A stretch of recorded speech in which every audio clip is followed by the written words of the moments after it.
Welcome to Finding Love, dating tips for women over 50. You are deserving of the greatest love of all, the love from a partner, a soulmate, and from the most loving person, yourself.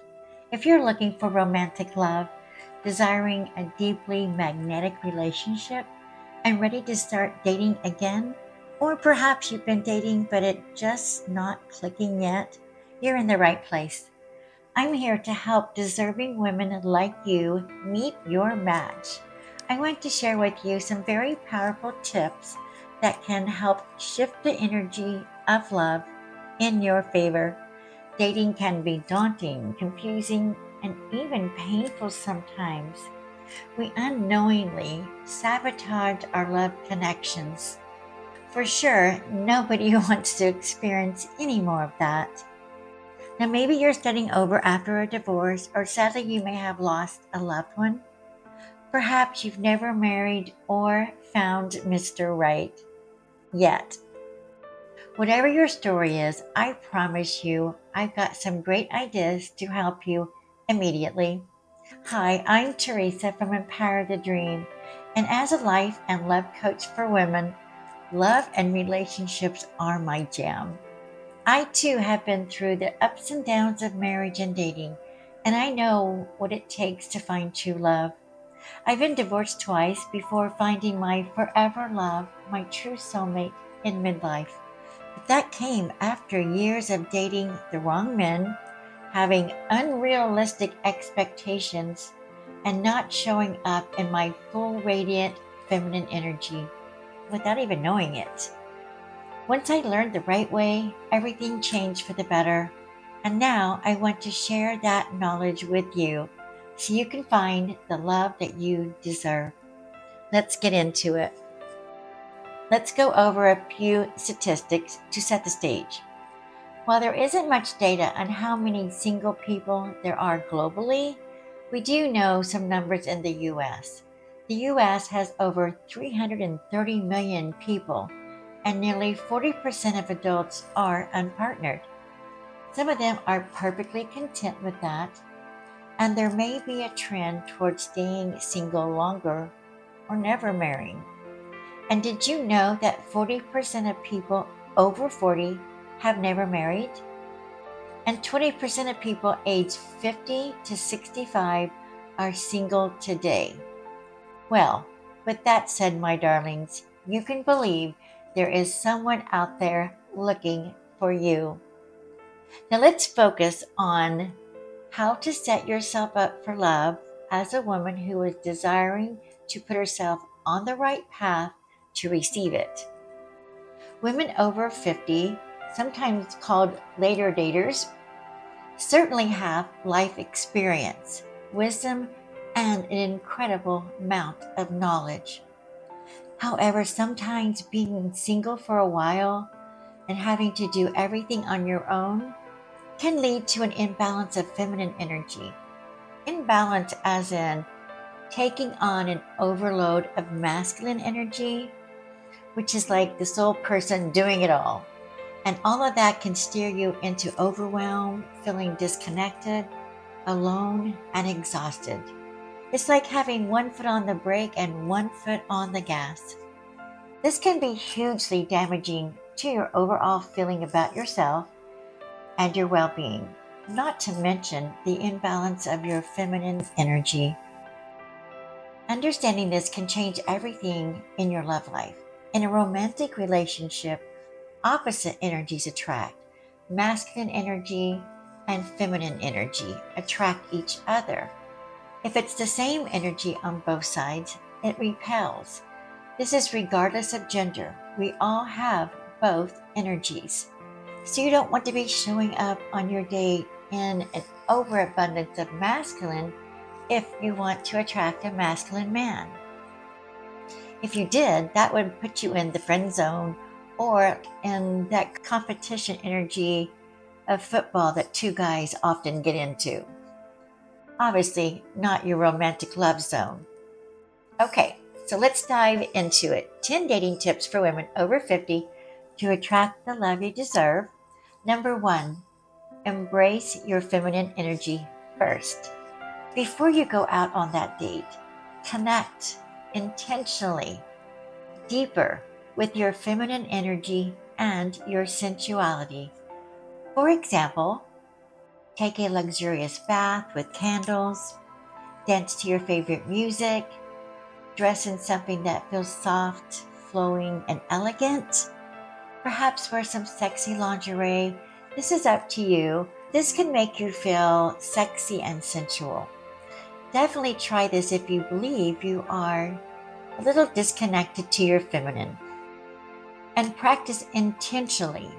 Practice dropping your energy from your head, which is where masculine energy resides, the thinking part of you, dropping it down into your body, into your hips and womb space area. This is where the feminine energy resides. Feel the energy come down your body. Consciously think of it moving down to your body, residing in your hip area. That's where the dancing also comes in. When you arrive at your date destination, take a moment to drop into your body, to your feminine energy, and then consciously enter the room with intention and grace. Walk slowly and confidently. Glide versus rush. And then also speak in your natural, authentic voice tone, not too loud, not too timid or shy or squeaky. Practice this ahead of time if needed. Number 2, leave the past behind. On your first date, it's best to avoid talking about or recalling past relationships, disappointments, divorce details, or breakup nightmares. Stay present with the person in front of you and enjoy the moment. Avoid making assumptions like expecting it not to work out this time just because a few other dates didn't. And avoid allowing anything to taint this date.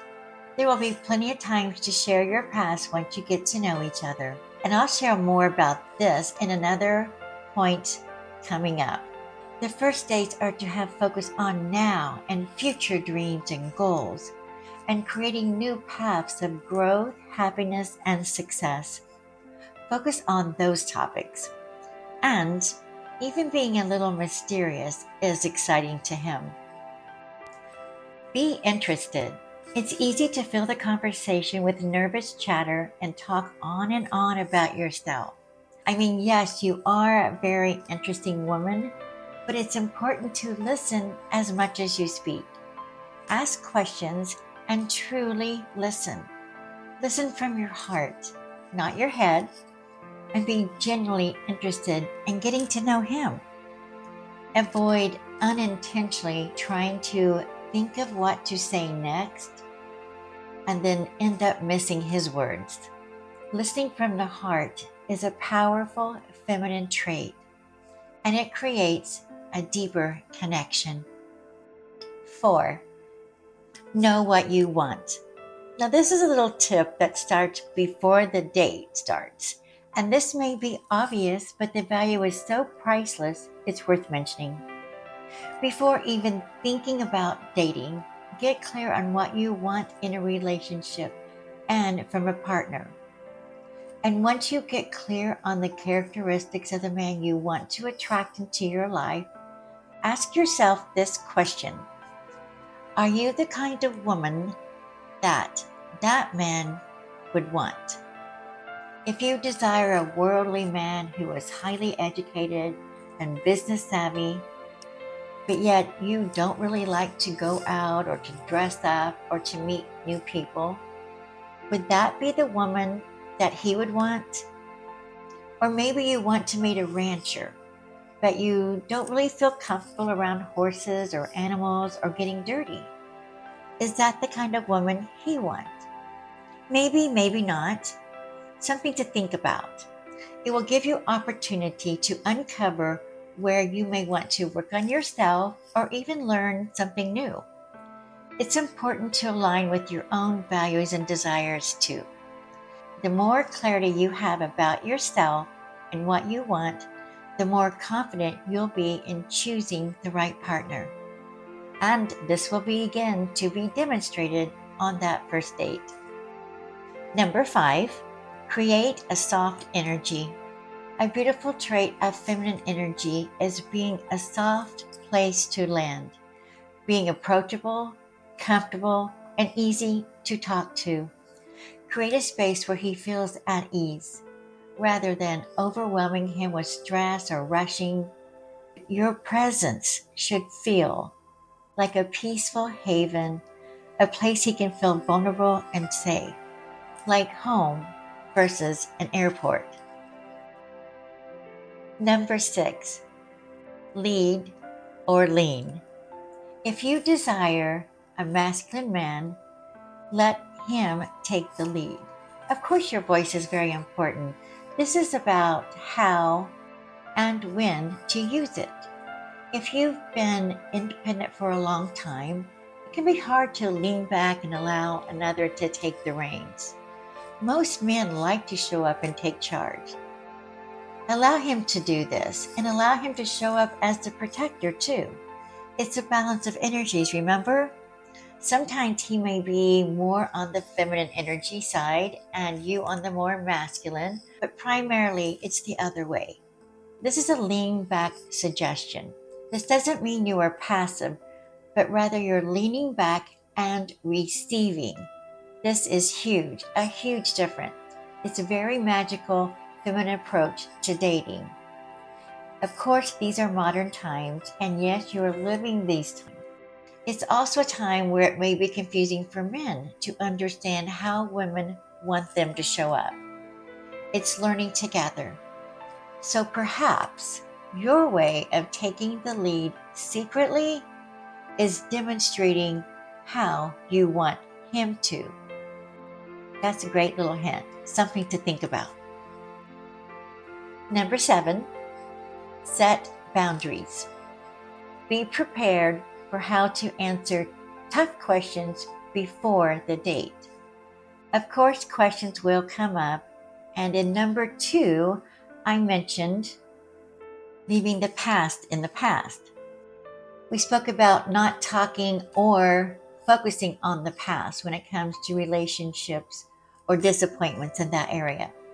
However, we know naturally questions will come up, and that's how we begin to get to know each other. So a suggestion is to answer them truthfully and by keeping things light and avoid oversharing.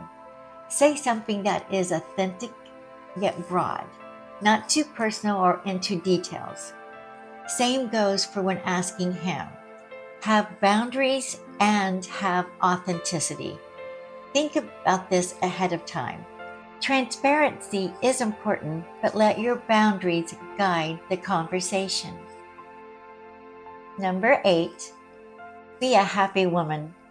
Regardless of how long you've been single or how long you've been looking for your soulmate or how disheartened you've been from dating or struggles from being alone, you must show up on your date happy. A positive attitude is so magnetic. Men often say they are drawn to women who radiate joy and are positive and inspiring. Complaining or focusing on frustrations can drain the energy of the date and drain you. It will give off a not so lovely image of you and maybe unrealistic. So instead, focus on the good things. Positivity will attract the right people into your life. Be who you want to attract. Number 9, be grateful and excited to receive. When your date gives you a gift, such as flowers, express genuine gratitude. I've found personally that men love to give gifts when they feel really appreciated. Sometimes women expect gifts, and if they don't have their expectations met, they don't always express gratitude graciously. So show excitement and appreciation. It really goes a long way. Number 10 is be fun and adventurous. First dates don't have to be traditional or boring. Skip the movies and dinner and try something more fun and interactive. We don't have to be serious all the time, right? Try something new. Go for a hike, a bike ride, bowling, cooking class, or attend a festival. Doing something a bit differently allows for a more adventurous way to get to know each other and helping you connect in an experiential format. Don't be afraid to say yes to his suggestion, or if it works out, that you get to share your idea. Now, here's a bonus tip number 11.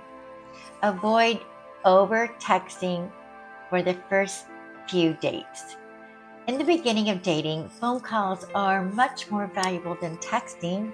It allows you to hear each other's tone, inflection, and laughter, giving you more authentic, real-time connection. Texting can definitely be convenient, but it lacks the depth and energy of a real conversation, and it can lead to misunderstanding. So pick up the phone and get to know each other's voices. Okay, there you have it. 10 tips for dating for women over 50 and one bonus tip. I hope you love these tips and they help you to feel more confident and prepared as you enter or re-enter the dating world. Remember, love is on the way, and with these tools, you're going to attract the love of your life. Thank you for joining me, and I look forward to hearing about your love stories. You're welcome to share them in the comments of this video. Don't forget to subscribe also. And remember, I am a women's life and love coach. If you want to explore that more, I will help you with that as well. Much love to you, darling. This is Teresa, signing off.